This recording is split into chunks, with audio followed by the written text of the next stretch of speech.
Today we'll be looking at one of the more vexing topics around, one of the more aggravating subject matter.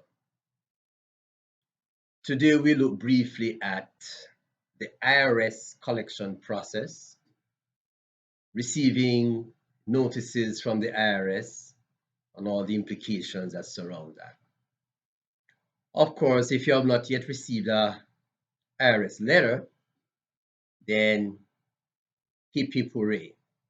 But most of us who have received such a letter know how seemingly traumatic that can be. However, 90% of the stress, 90% of the anxiety and the worry that we go through on receiving IRS correspondence is unwarranted. Unwarranted.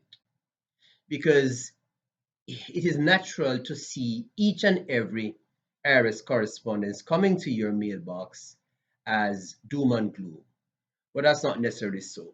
And so today we want to spend a little time understanding what is referred to as the IRS collection process. Of course, it will not be very detailed, but we're going to give you, we're going to look at the general outline of the IRS collection process, the issuing of letters of notices, their implications, and when it is time for you to start getting, as it were, very jumpy and not take every last correspondence from the IRS as, oh boy, what do I do now? No, it's not that. Now, usually the IRS collection process follows an established pattern of notification. And whereas all IRS correspondence ought to be taken seriously, ought to be addressed promptly, the fact is they do not all represent the same level of immediacy, okay, as if it's something about to happen now. No.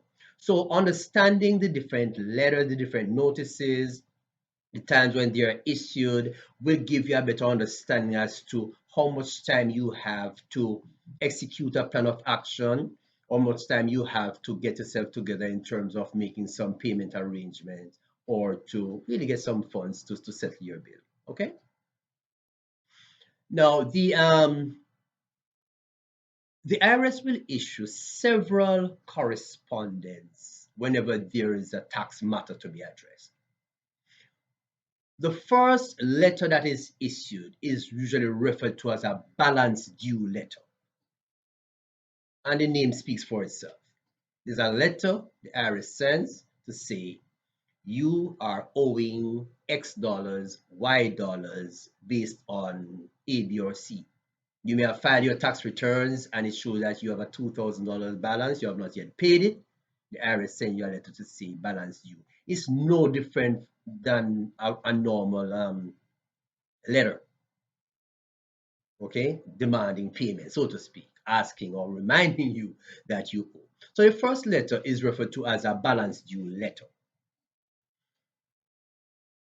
You can go ahead and respond, pay up your bill, or take necessary action by contacting the IRS to make some arrangement to pay, whatever the case is. Assuming that you have ignored this first letter, which is often the case, then you receive a second letter, which is really just a reminder. The first one advises you that there's a balance due. The second letter will be a reminder that this balance that you were written to about some time ago is still outstanding. And so your second letter is a reminder of balance due. And so, because you're stiff-necked and stubborn, you still ignore. You still push aside and decide, I'll get around to this one. And so the IRS is now forced to send you what is referred to as a second notice of balance due. So note, You received a notice of balance due. You took no action, so a reminder of this first notice is issued. Still no action on your part, so the IRS will now send a second notice. And of course, the second notice is reminding you that some time back we had written to you about an outstanding balance and you have not taken any action, blah, blah. So we're sending you a second notice. But nothing shakes you. Nothing shakes you. You're holding firm to your total ignoring position. So the IRS have to go back to the drawing board and send you a final notice. Final notice of balance due. Usually, when the final notice arrives, that is when you may start getting a little edgy. Say, ooh, final notice. Okay, what will happen after this? It's a final notice. And for a lot of us, that is what sort of shake you out of your inertia and get you moving. So there you have it, your second notice of balance due. I'm sorry, you would have reached the final notice because you ignored the first notice, you ignored the reminder of the first notice, you received the second notice, you have also ignored the second reminder. And so the IRS has sent you another piece of correspondence, and that is the final notice of balance due. But man, you're just like Pharaoh, stubborn as a mule. You're not budging. So then, poor Uncle Sam decided that, you know, let's go for the jugular. So the IRS sends you another correspondence, and it's the final mark, note the terminology, the final notice of intent to levy and notice of your rights to a hearing. I repeat, final notice of intent to levy and notice of your right to a hearing. And this is referred to as the famous CP90. That's just what that letter is referred to as, CP90. So of all the IRS current letters that you have been getting about first notice, second notice, etc., reminder, etc., they have their specific numbering system. But when you receive a CP90, that is when it gets serious. Because the CP90 is titled Final Notice of Intent to Levy and Notice of Your Right to a Hearing. Now, be mindful of the fact that each of those letters, from first notice to reminder to second notice to final notice, right down to the intent to levy, these are issued roughly 5 weeks apart. Somewhere, 5 weeks between one and the next, etc. So if you check it out, between that first notice to the reminder to the second notice to the final notice and then the C90, CP90, you have 5 week gaps. So you have several months really between that first IRS letter and when you come to that critical, dangerous CP90. I'm making this point for you to realize that yes, all IRS letters ought to be taken seriously, action needs to be taken. But there's no need to start panicking the first time you receive a letter. Open the letter, look what it's saying, and you will see that yes, the process is in progress, but then it's no time for panicking. You have time to put yourself together. Once you've received the CP90, yes, it's on. It's on, so to speak. Okay? Good. Now, note the CP90 is the only notice that permits any action of consequence. The CP90 is the only notice that permits any action of consequence. The CP90, I repeat, is titled Final Notice of Intent to Levy and Notice of Your Right to a Hearing.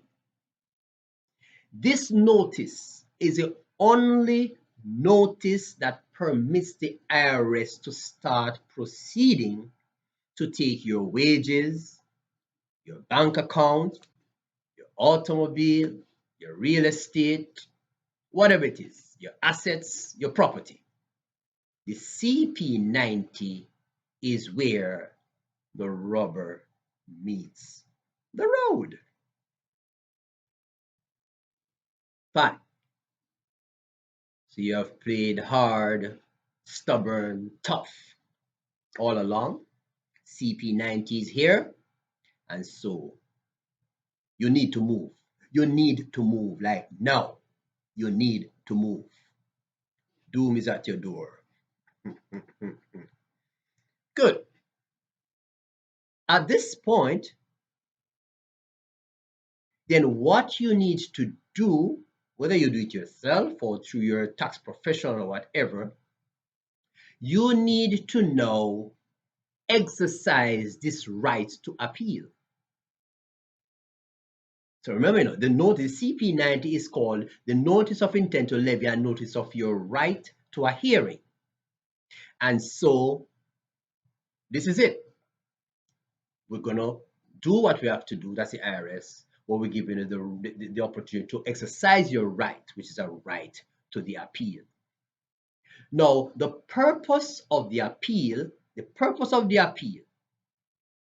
is, and it's actually called a collection due process appeal. That's what it's called, a CDP, collections due process appeals. The purpose of this appeal is to discuss, give you an opportunity to discuss all alternatives to the intent to levy. Okay, so that is it. You're appealing the intent to levy, the final notice of intent to levy, because you want to explore, you want to discuss those alternatives that are available to you so that you may avert this levy that is hanging over your head. And it also gives you an opportunity to have what I call a resolution of your case outside of enforcement. Okay, fine. So that is what you need to do once you get that CP90. And the beautiful thing about going through the appeals process, it has, as a matter of fact, it has 3 distinct advantages to which make the whole process smoother and more likely to work in a more favorable manner for you. One,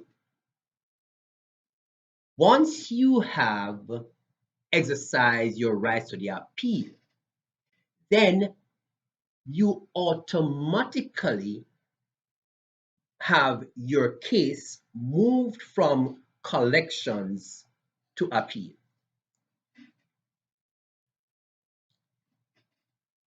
Very important here for you to know that the IRS always call IRS, and it's this big organization, a lot of things going on. You'd be surprised to know that in any one case will go through different departments where each department deals with one aspect of the single case. So if your case is in collections, you deal with the collections department. If you have put in an appeal, as you have a right to do, then your case will be moved from collections into appeal. Now, once again, once you have submitted an appeal, it can easily take up to 6 months before your case is assigned to an appeals officer. So you see, even when you receive the CP 90, which seemed to be the end of the road because we intend to levy, right? Once you release that stubborn nature that has caused you to ignore all the past correspondence and decide, it is now time to act, and you move towards exercising your appeals right, then what you'd have done is automatically buy yourself another 6 months or so. Because once you have applied for a hearing, it usually takes approximately 6 months for that appeal to be assigned to an appeals officer, a revenue agent, so to speak, who is now going to be the one to address it.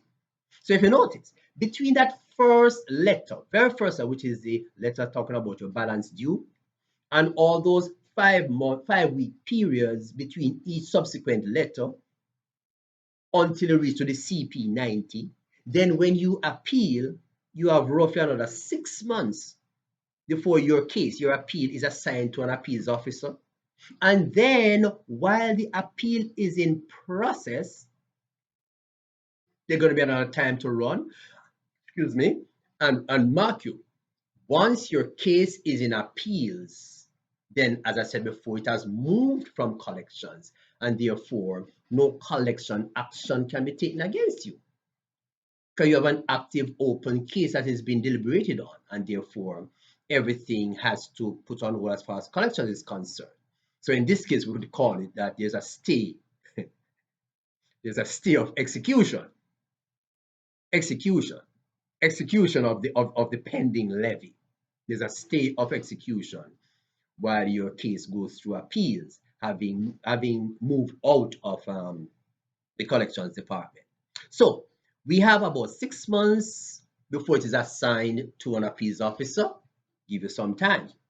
The other benefit or advantage of going to appeals is that instead of you having to be calling the IRS and getting another person, having to go through the whole story every time you get a new agent and explain to this person, and the last person you spoke with did not make copious notes on your file, and so whatever you spend 45 minutes explaining on that last call, the fact that you get another person, you have to spend another 30 minutes going back. No, that's frustrating.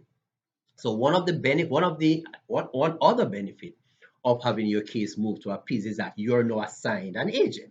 And so this person will be the one assigned to your case, which will be a direct contact. This person will have your file, your case file, and so all correspondence, all communication, etc., all discussions will be noted by this person, and this person will be the one handling that case. Okay.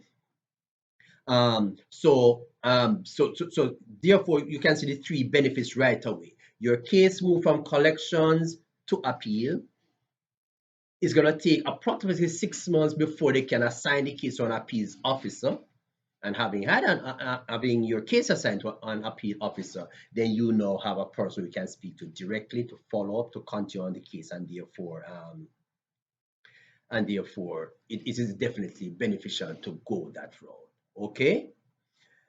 Now, it therefore means that whenever you receive IRS correspondence, or read outstanding taxes, whether you're going to be dealing with the matter on your own or you're going to engage the services of a professional, it is important for you to know just where you are in the collection process.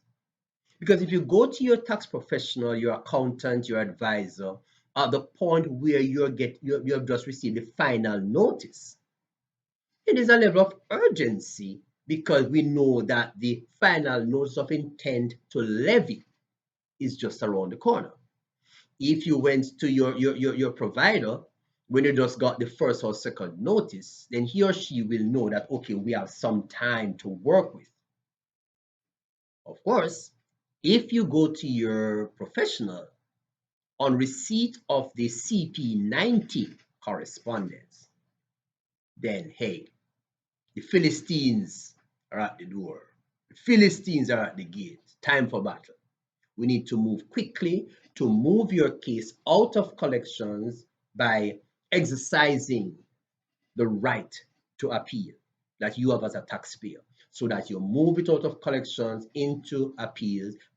um, you know, get some more time, get dedicated attention, and therefore move the process in a more effective way than just the general calling into the IRS, arbitrarily. Now, this is a general picture, and so once you're aware of it, you will know, okay, I will not be taken by surprise because I know what each letter means. I know the amount of time that it allows me. I know what I'm working with. And therefore, it's not a case where I'm just going to get a letter today for the first time. And then tomorrow when I come and I check my bank, they say, oh, poor, yeah, dry, no money in the account. No, it won't be like that. It will not be like that. For those persons who end up going to the bank and finding no money, because the IRS has taken it all or has instructed the bank to remove it, believe me, they have gone through the sequence of correspondence, the sequence of notices, and have ignored it. They have received their CP90, done nothing, and so their fault. They're doing. Okay? Fine. However, there are so what I'm saying here is that you have due time, due notice to know just where you are, what you can do, what you ought to do, and the amount of time in which you have to do it. There are, however, two exceptions to this very nicely laid out step-by-step notice from the IRS. And these are, maybe there are others, but these are two key areas where the IRS may choose, and quite often chooses, to just bypass a lot of those step-by-step letters and jump straight for the jugular. Yeah. One of two, well, two main cases, there may be others, but two main areas. The first one is where there's what we call a jeopardy levy. Jeopardy levy. Fancy term. All it means is that whenever the IRS is of the view that you are planning either to transfer assets, expatriate your funds to some foreign accounts, do something that will prevent the IRS from being able to collect what is rightfully the government's money, then they will expedite their action by moving. It's just like a SWAT team, like a raid. They say, okay, yeah, he's planning to move some funds. He's planning to send some funds abroad. He has some foreign accounts, etc. He's planning to do something to prevent the government from getting their money. So we need to move expeditiously. No time for letter one, letter two, letter three. Let's move in. SWAT team. That can happen. Okay, very important. So that is a case where those step-by-step notices will be bypassed and claps will come right there and then. The second scenario is referred to as disqualified employment tax levy, and it speaks directly to employers. One of the things that employers are very guilty of, and something that the IRS frowns on terribly, is what is referred to as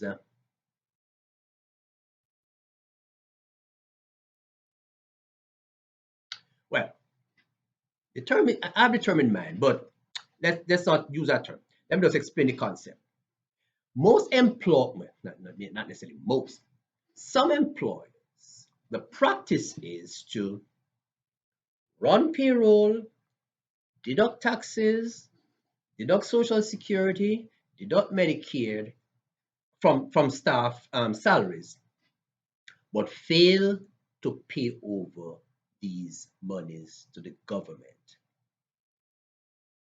You have taken the employee's income tax, you have taken the employee's social security and Medicare money, and instead of immediately paying it over, because it's not your money, you know, it's the people's money, then a lot of businesses are guilty of keeping this money, not intending to take it permanently, but it's a nice little cash flow stopgap.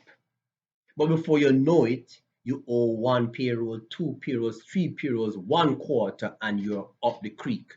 Because you would have filed your quarterly tax returns to show what you have run for payroll, but no money was paid over. And so you owe employment taxes. The IRS frowns on that. The IRS frowns on that. Okay? That is a second scenario where the IRS may choose to bypass all those first notice, second notice, reminder, etc., and jump straight to the CP90 and says, we intend, this is your final notice of intent to levy and notice of your rights to a hearing. Okay? Very, very, very important.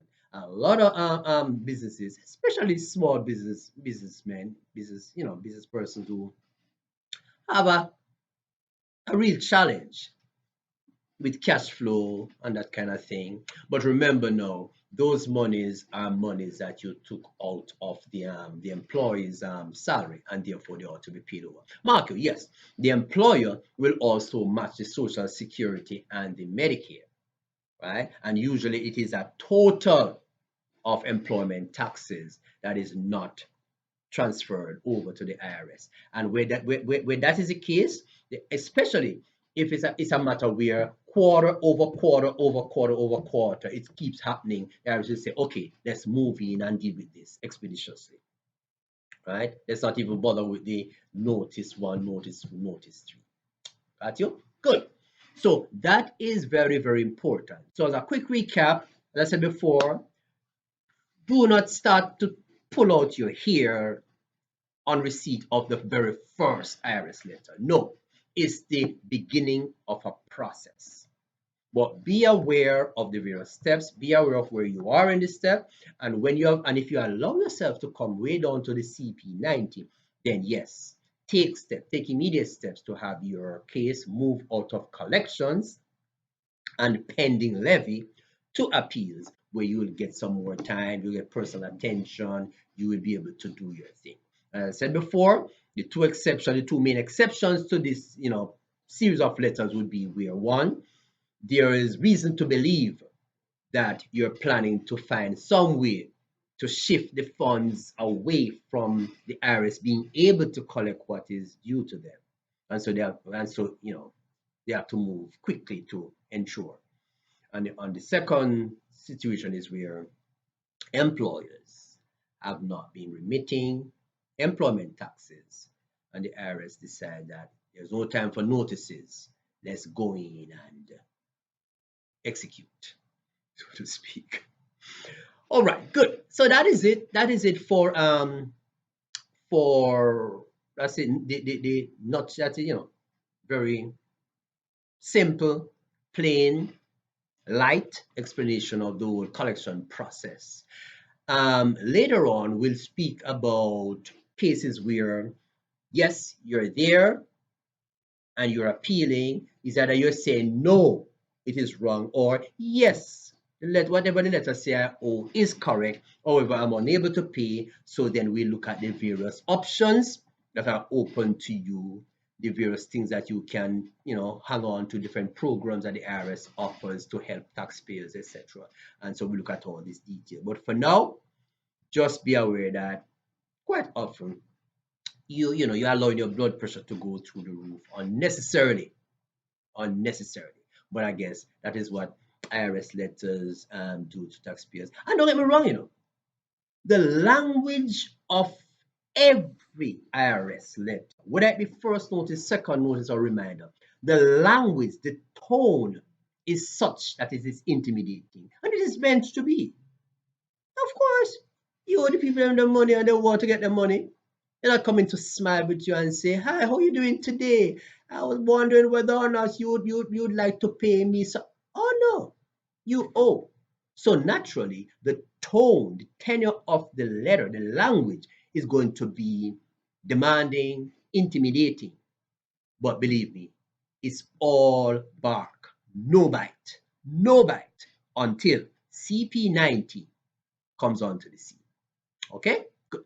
So there you have it again, David at Etienne's Place. Always a pleasure speaking with you. Always a pleasure sharing my little tidbits with you. Always a pleasure receiving your feedback. Always a pleasure hearing you express how much the little nuggets here and there has helped you to do the right thing, make the right decision. So until next time, I'm here at Etienne's Place. Continue giving us your feedback. And remember, subscribe so that you are kept informed. Subscribe so that every tidbit that goes out will reach into your inbox and you will be kept informed. Have a wonderful rest of the day, wonderful rest of the week. God bless. See you soon.